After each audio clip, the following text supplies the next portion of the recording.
आज जिस इबादत गाह की हम आपको जियारत कराने जा रहे हैं, वहाँ के वलियों की जिंदा करामात रही है। जिंदा करामात के बारे में आपको बताएंगे। आप वीडियो को लास्ट तक जरूर देखिएगा नाजरीन।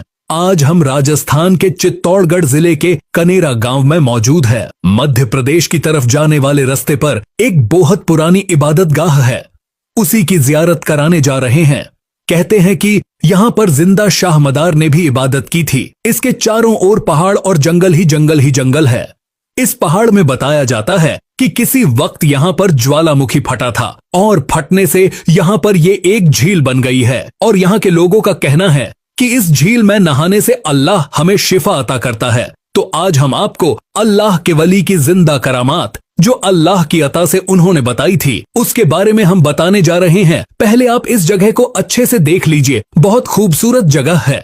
दूर दूर से लोग यहाँ पर आते हैं। उदयपुर, चित्तौड़, कोटा, अहमदाबाद और भी कहीं सारी जगह से यहाँ पर काफी बुजुर्गों ने इबादत की। और जिन बुजुर्गों ने इबादत की सबके बारे में मैं आपको बताता हूँ। एक बार का वाकया है जो हमने लोगों से सुना है, उसके बारे में बताते हैं कि यहाँ पर एक बुजुर्ग थे, अल्लाह के वली जो इबादत करते थे। एक मर्तबा कनेरा गांव के लोगों ने इच्छा जताई कि हजरत आप हमारे यहाँ जुम्मे की नमाज अदा कराए। इतने में दूसरे गांव वाले लोग भी आ गए। जाट वाले दोनों गांव के लोगों ने बताया कि आप हमारे यहाँ पर नमाज पढ़ाए, और ऐसा ही हुआ। आपने एक साथ दोनों जगह जुम्मे नमाज एक ही वक्त में पढ़ाई। जब दोनों गांव के लोग आपस में एक दूसरे से मिले तो कनेरा वाले कहने लगे, आज तो हजरत ने जुम्मे की नमाज हमारे यहाँ पढ़ाई। इतने में दूसरे गांव वाले बोले, नहीं, हजरत ने नमाज तो हमारे यहाँ पढ़ाई। जब आपस में बहस होने लगी तो लोगों ने कहा, चलो हजरत के पास चलते हैं, वही बताएंगे कि कहाँ पढ़ाई। जब अल्लाह के वली की बारगाह में पहुंचे तो हजरत ने कहा, तुम लोग इस मामले में क्यों पढ़ते हो? मुझे मेरे अल्लाह ने इल्म दिया, कुव्वत दी, तो मैंने ये काम किया। सुबहान अल्लाह। इसके अलावा यहाँ एक और करामत मौजूद है। एक गांव में मस्जिद के लिए एक बहुत बड़ी लकड़ी की जरूरत थी, पेड़ के तने की। पेड़ तो मिल गया, लेकिन उसके ऊपर एक मधुमक्खी का छत्ता लगा हुआ था। लोगों ने हजरत से जाकर कहा तो आपने ने मधुमक्खी को कहा कि यहाँ से चली जाओ। पूरा छत्ता वहां से उठकर दूसरी जगह चला गया।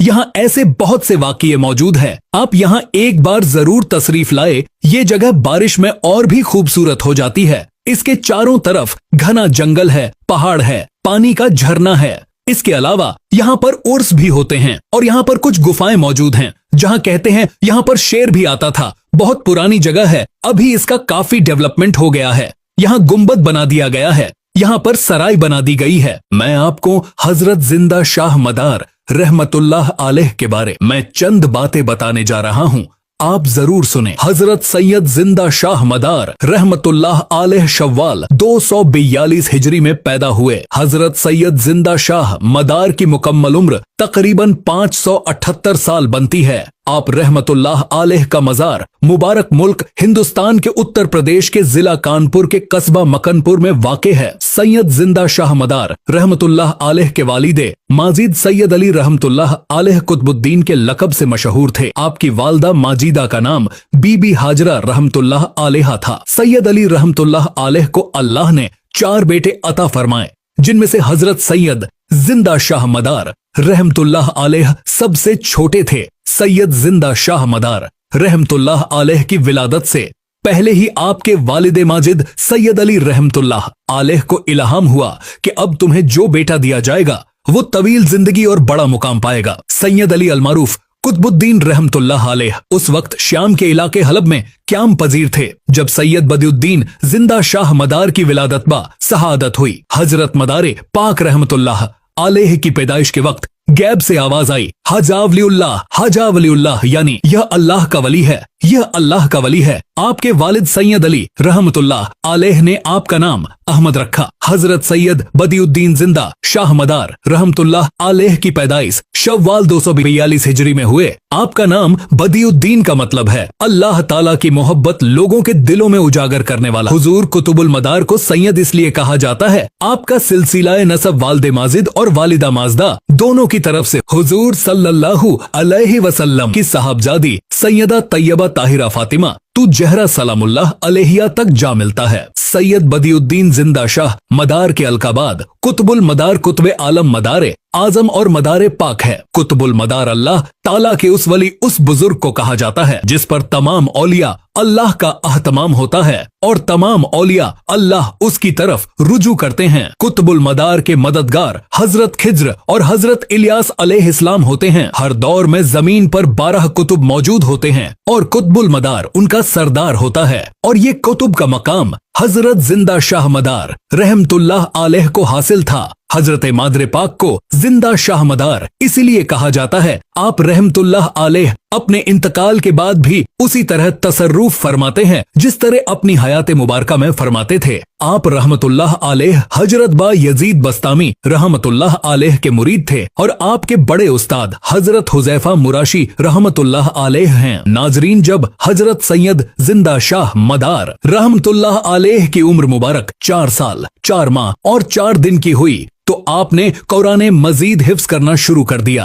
आप रहमतुल्लाह अलैह बचपन में दूसरे बच्चों की तरह खेल कूद में अपना वक्त जाया नहीं करते थे। उस दौर में शाम के इलाके मुराशी में एक आलिम दीन बहुत मशहूर थे जो इल्म शरीयत और तसव्वुफ में बुलंद पाया मकाम रखते थे। उनका नाम शेख हुजैफा मुराशी रहमतुल्लाह अलैह था। हजरत सैयद जिंदा शाह मदार रहमतुल्लाह अलैह के वालिद ने आपको उनकी दरशगा में दाखिल करवा दिया। शेख हुजैफा मुराशी रहमतुल्लाह अलैह हजरत इब्राहिम अधम रहमतुल्लाह अलैह के मुरीद और खलीफा थे। हजरत सैयद जिंदा शाह मदार रहमतुल्लाह अलैह ने 14 साल तक शेख हुजैफा मुराशी रहमतुल्लाह अलैह की खिदमत में जाहिरी और बातनी उलूम हासिल किए। 14 साल की उम्र में आप रहमतुल्लाह अलैह मुस्तनद आलिम थे, फतवा देने के लायक हो गए थे और उलमाए इकराम ने उन्हें मुफ्ती तस्लीम कर लिया था। हजरत सैयद जिंदा शाह मदार रहमतुल्लाह अलैह इतनी कम उम्र ही में 4 आसमानी किताबों के हाफिज थे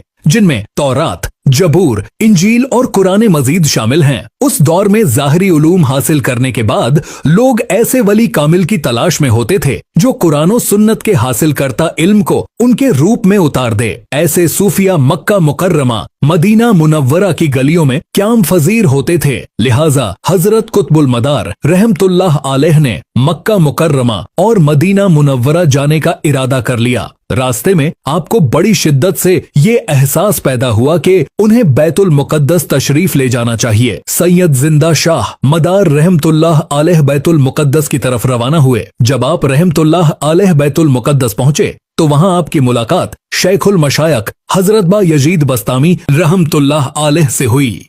उन दिनों हजरत बा यजीद बस्तामी रहमतुल्लाह अलैह वही तशरीफ फरमा थे। हजरत कुतुबुल मदार रहमतुल्लाह अलैह हजरत बा यजीद बस्तामी रहमतुल्लाह अलैह की महफिल और दरस में शरीक हो गए। फिर कुछ अरसे बाद पीरो मुर्शिद हजरत बा यजीद बस्तामी रहमतुल्लाह अलैह ने आपको बेत फरमाया और खिड़के खिलाफत भी अता फरमाया। हजरत सैयद जिंदा शाह मदार रहमतुल्लाह अलैह अपने पीरो मुर्शिद हजरत बा यजीद बस्तामी रहमतुल्लाह अलैह के विशाल तक उनकी खिदमत में मौजूद रहे। आप रहमतुल्लाह अलैह अपने पीरो मुर्शिद के इंतकाल पर अफसुर्दा हुए और फिर आप किबला ये मुकद्दस को अलविदा कहकर अपने मकामी शहर हलफ तशरीफ लाए। कुछ अरसे तक हजरत मदार पाक हलब में अपने खानदान के पास ही रहे। फिर आपके दिल में यह ख्याल पैदा हुआ कि अब मुझे मक्का मुकर्रमा और मदीना मुनव्वरा की जियारत करनी चाहिए। चुनाचे हजरत कुतुबुल मदार रहमतुल्लाह अलैह अपने घर वालों से इजाजत लेकर हल्ब से मक्का मुकर्रमा रवाना हुए। मक्का मुकर्रमा पहुंचे